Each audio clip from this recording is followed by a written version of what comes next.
The Golden Boy empire is collapsing, and the world is wondering if this is the final fall of boxing's richest legend. For decades, Oscar de la Hoya wasn't just a fighter. He was the undisputed king of the money fight, generating over $700 million in pay-per-view revenue and building a brand that felt invincible. But as we sit here in February 2026, the gold is starting to show some serious cracks. While Oscar's Instagram feed is filled with luxury jets and his thriving tequila brand, a financial hurricane is tearing through downtown Los Angeles. His company, Golden Boy Promotions, has reportedly defaulted on a $23 million debt, a move that has rivals like Dana White claiming the empire is finally running out of air. To understand the weight of this crisis, you have to look at the crown jewel of Oscar's real estate portfolio, 626 Wilshire Boulevard. In 2004, he bought this massive 150,000 square foot office building for $16 million. By 2015, at the height of his promotional powers, the building was appraised at a whopping $40 million. It was more than an office. It was a fortress. But the world changed. The building is currently facing a staggering 40% vacancy rate, with Golden Boy Promotions itself occupying only 7% of the total space. Between the shift to remote work and the 2025 commercial real estate slump, the Golden Boy building saw its value plummet. Today, that same property is appraised at just $19 million, while the remaining balance on the loan sits at $23 million.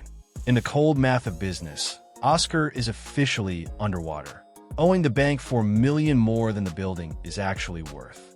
Every empire has a floor, and Oscar's is currently crumbling in the heart of DTLA, just blocks away from where his statue stands at the Crypto.com arena. But the drama isn't just in the bricks and mortar, it's in the ring. The biggest hit to the empire came on December 31st, 2025, when Golden Boy's exclusive broadcast deal with DAZN officially expired. For the first time in years, the Golden Boy has no major network home. This broadcast blackout triggered a nuclear reaction from his roster. In January 2026, his top star, the undefeated Vergil Ortiz Jr., filed a federal lawsuit in Nevada to walk away from the company. Ortiz alleges that the lack of a TV deal constitutes a breach of contract, claiming that Oscar's personal feuds with Saudi power brokers like Turki Al-Sheikh have cost him millions in lost opportunities. Golden Boy fired back with its own lawsuit against Ortiz's manager, Rick Meridian, seeking $10 million in damages for allegedly interfering with their contract and undermining negotiations for a massive April 2025 showdown with Jaron Boutsenis. It's an ugly, multi-front war that threatens to leave the promotional firm without its most bankable young talent. With stars like Canelo Alvarez and Jamie Munguia already in the rearview mirror, and Ryan Garcia's relationship with the firm permanently fractured, the foundation is crumbling. However, calling Oscar broke would be a massive mistake. Business insiders suggest this default might be a calculated strategic walkaway.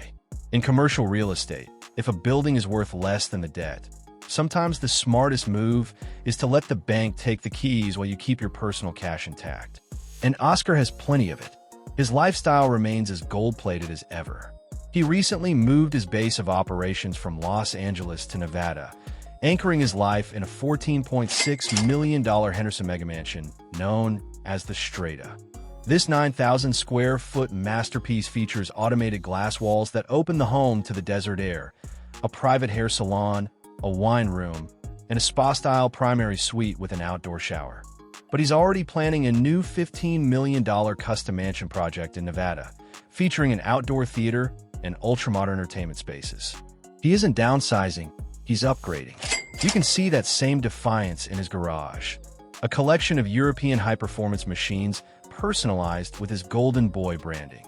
The crown jewel is his custom Lamborghini Aventador, a matte black V12 beast pushing over 700 horsepower.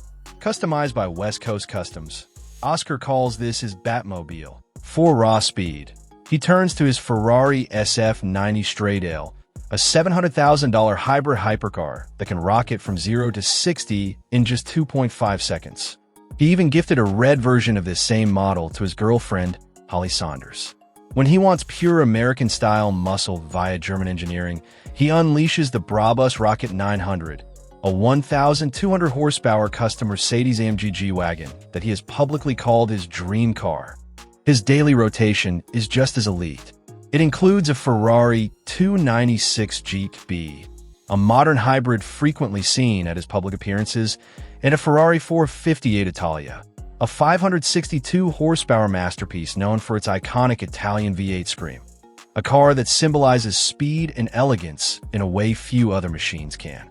For business travel and prestige, he relies on a $450,000 Rolls-Royce Phantom, the ultimate luxury sedan featuring custom interiors and a chauffeur-driven silhouette.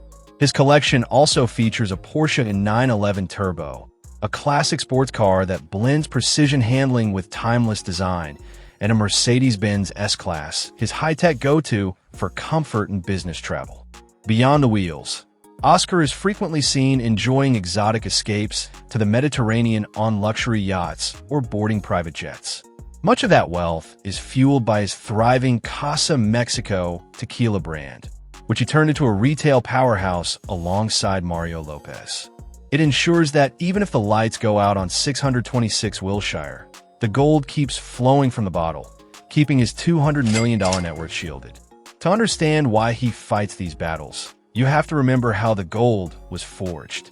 It started with a promise in 1992, when an 18-year-old Oscar won the Olympic gold medal in Barcelona, famously dedicating it to his mother, Cecilia, who had passed away from cancer just 2 years prior.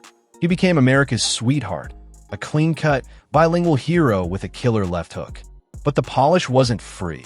At age 15, he was sleeping on gym floors before major amateur bouts, fueled by a relentless drive to fulfill his mother's dream. As a pro, Oscar transformed the sport, becoming a 10-time world champion across 6 weight classes. He took the torch from the legendary Julio Cesar Chavez in 1996, outgritted the defensive genius of Pernell Whitaker in 1997, and survived a war with Ike Carty in 1999.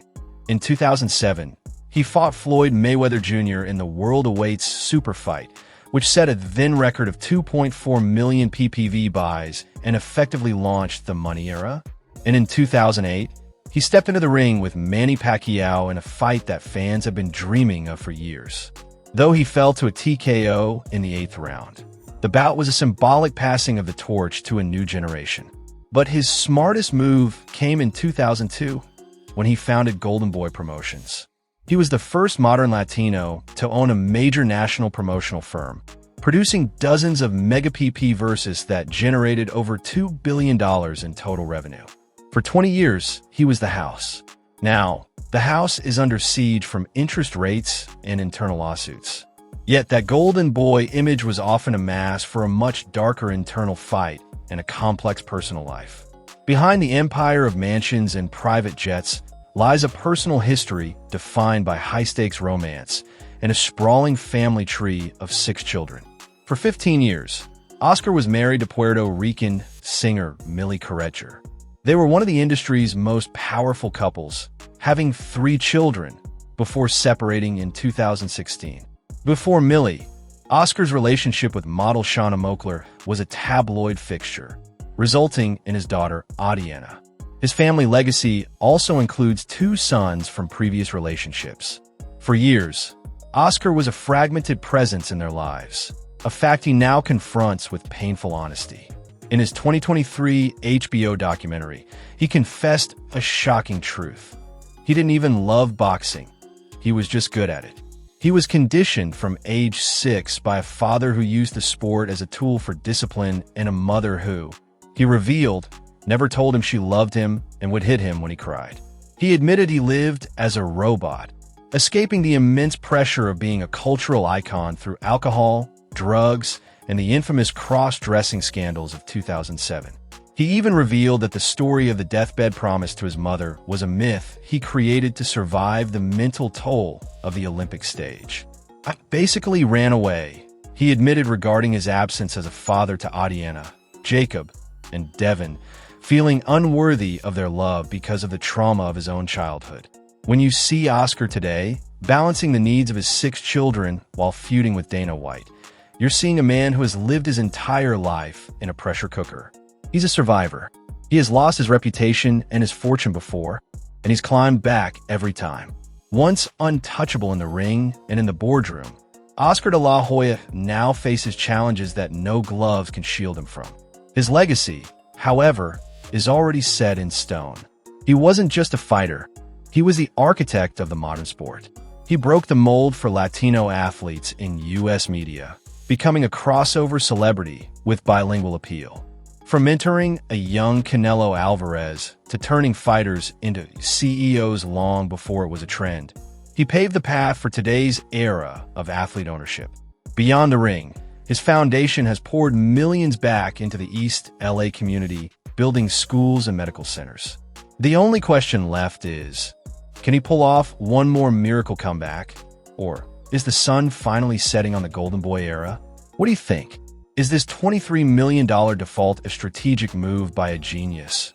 Or is the empire finally hitting the canvas? Let us know your predictions in the comments below. Thanks for watching, and stay hungry.